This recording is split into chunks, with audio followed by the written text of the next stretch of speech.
முதலமைச்சர் விஜய் தலைமையிலான தாவேகா அரசினுடைய முதல் பட்ஜெட் இன்னைக்கு தாக்கல் செய்யப்பட்டிருக்கு. நிதி அமைச்சர் மரிய வில்சன் தமிழ்நாடு அரசினுடைய இந்த ஆண்டு 2026-27 ஆண்டுக்கான நிதிநிலை அறிக்கையை அவர் தாக்கல் பண்ணியிருந்தார்.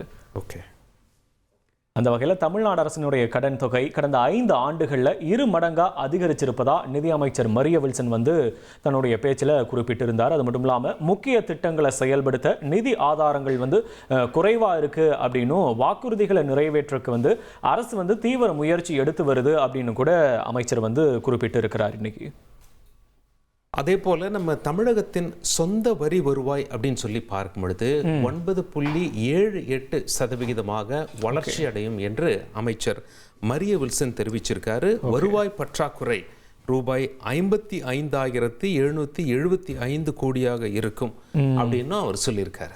ஓகே, இது மட்டும் இல்லாமல் இப்போ 2026-27 நிதியாண்டில் மொத்தமாக 1,73,445 கோடி ரூபாய் கடன் பெறக்கு திட்டம் இருக்கு அப்படின்னும் 51,971 கோடி ரூபாய் திரும்ப செலுத்த திட்டமிட்டு இருக்கோம் அப்படின்னு கூட அமைச்சர் மரிய வில்சன் சொல்லியிருக்காரு. சலீம், மேலும் அமைச்சர் சொல்லும்போது தமிழகத்தினுடைய நிதி நிலையை சீரமைக்க 2 வருஷம் வேணும் அப்படின்னு சொல்லி அவர் கேட்டிருக்காரு. 2 வருஷம் தேவைப்படும் அப்படின்னு சொல்லி அமைச்சர் மரிய வில்சன் சொல்லியிருக்காரு. மாநிலத்தின் நிதி நிலைமை நிலையில்லாமல் உள்ளதாகவும் கூடுதல் வருவாயை ஈட்ட அரசு பல்வேறு முயற்சிகள் எடுப்பதாகவும் அவர் சொல்லியிருக்கார். ஓகே, இது மட்டும் இல்லாமல் டெண்டர்களுடைய மதிப்பீடுகளில் பெரும் பகுதி சில தனிநபர்களுக்கும் சில கட்சிகளுக்குமே செல்வது முழுமையாக தடுத்து நிறுத்தப்பட்டு இருக்கு அப்படின்னு கூட அமைச்சர் மரிய வில்சன் சொல்லியிருக்காங்க. இது மூலமாக அரசுக்கு ஆண்டிற்கு 1000 கோடி ரூபாய் வரவு எதிர்பார்க்கப்படுது அப்படின்னு கூட குறிப்பிட்டிருக்காரு அமைச்சர் மரிய வில்சன்.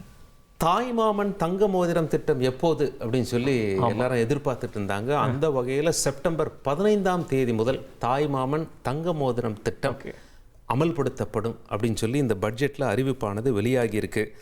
அரசு மருத்துவமனைகள்ல பிறக்கும் அனைத்து குழந்தைகளுக்கும் 1 கிராம் தங்க மோதிரம் வழங்க 560 கோடி ரூபாய் ஒதுக்கீடு செய்யப்பட்டிருக்கு இந்த பட்ஜெட்ல.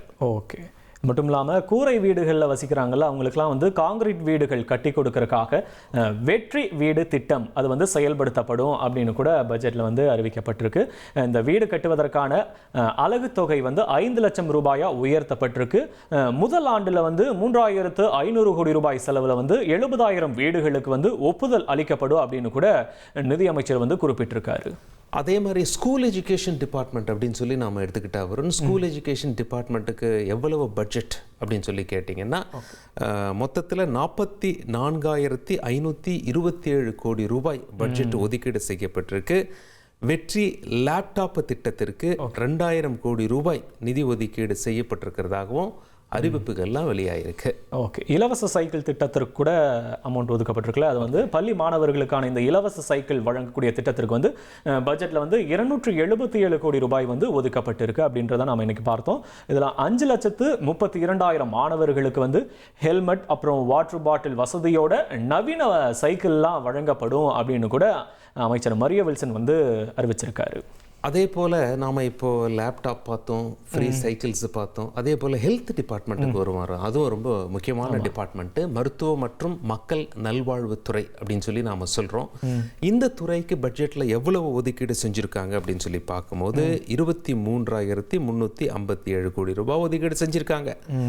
மருந்து விநியோகம் தடையின்றி இருக்கணும் அப்படிங்கிறத உறுதி செய்ய மருந்துகளுக்கு நிதி ஒதுக்கீடு அப்படின்னு சொல்லி பார்க்கும்போது 100 கோடி ரூபாயாக உயர்த்தப்படும் அப்படிங்கிற ஒரு அறிவிப்பும் வெளியாயிருக்கு.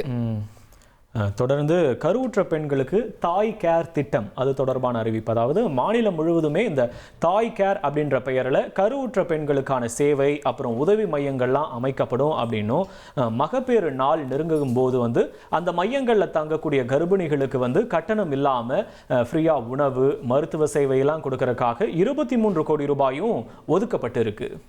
அதே போல் காவல்துறையினருக்கும் இதில் அறிவிப்பு இருக்குது. அவங்களுக்கும் ஒரு பட்ஜெட் இருக்குது. அதை நம்ம பார்த்தோம் அப்படின்னா தமிழக பட்ஜெட்டில் உள்துறை, மதுவிலக்கு மற்றும் ஆயத்தீர்வை துறைக்கு மொத்தம் எவ்வளோ பட்ஜெட் ஒதுக்கியிருக்காங்க அப்படின்னு சொல்லி பார்க்கும் பொழுது 17,290 கோடி ரூபாய் ஒதுக்கியிருக்காங்க. காவல்துறைன்னு நாம குறிப்பிட்டோம் இல்லையா, காவல்துறையினருக்கான குடியிருப்பு வளாகங்கள் கட்டுவதற்கு 431 கோடி ரூபாய் ஒதுக்கீடு செய்யப்பட்டிருக்கிறதாகவும் அமைச்சர் தகவல் தெரிவிச்சிருக்காரு. ஓகே, அது மட்டும் இல்லாமல் இந்த டாஸ்மாக் மூலமாக எவ்வளோ வருமானம் எதிர்பார்க்கப்படும் அப்படின்னு கூட சொல்லியிருந்தாங்க. இந்த ஆண்டு பார்க்கும்போது டாஸ்மாக் மூலமாக வந்து 56,000 கோடி வருவாய் வரும்னு எதிர்பார்க்கப்படுது அப்படின்னு கூட நிதித்துறை கூடுதல் தலைமை செயலாளர் சித்திக் வந்து தெரிவிச்சிருக்கிறார். கடந்த நிதியாண்டில் பார்க்கும்போது 51,000 கோடி வந்து நிதி வந்திருக்கு அப்படின்னு கூட அவர் குறிப்பிட்டிருக்கக்கூடிய நிலையில் இந்த ஆண்டு 56,000 கோடி வருவாய் வரும் அப்படின்னு எதிர்பார்க்கப்படுது அப்படின்னு குறிப்பிட்டிருக்காரு. நாம் ஒவ்வொரு துறைகளை பற்றி பார்த்துட்டு வரோம். இப்போ நாம் பார்க்க போகிறது பார்த்தீங்கன்னா விளையாட்டுத்துறை.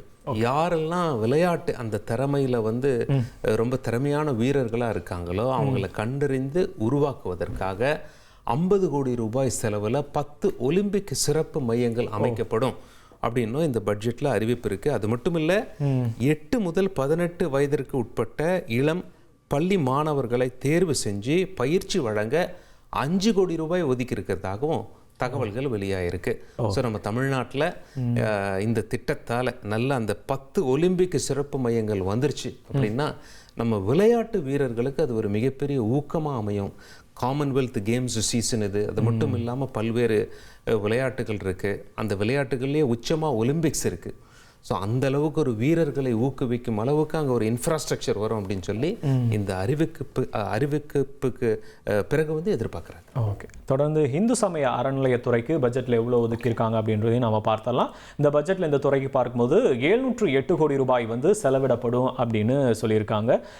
இதன் மூலமாக திருக்கோயில்களில் அசையும் மற்றும் அசையா சொத்துக்களை பாதுகாப்பதில் வந்து அரசு வந்து தனி கவனம் செலுத்தி வருவதாக கூட குறிப்பிட்டிருக்காங்க இந்த துறை தொடர்பாக.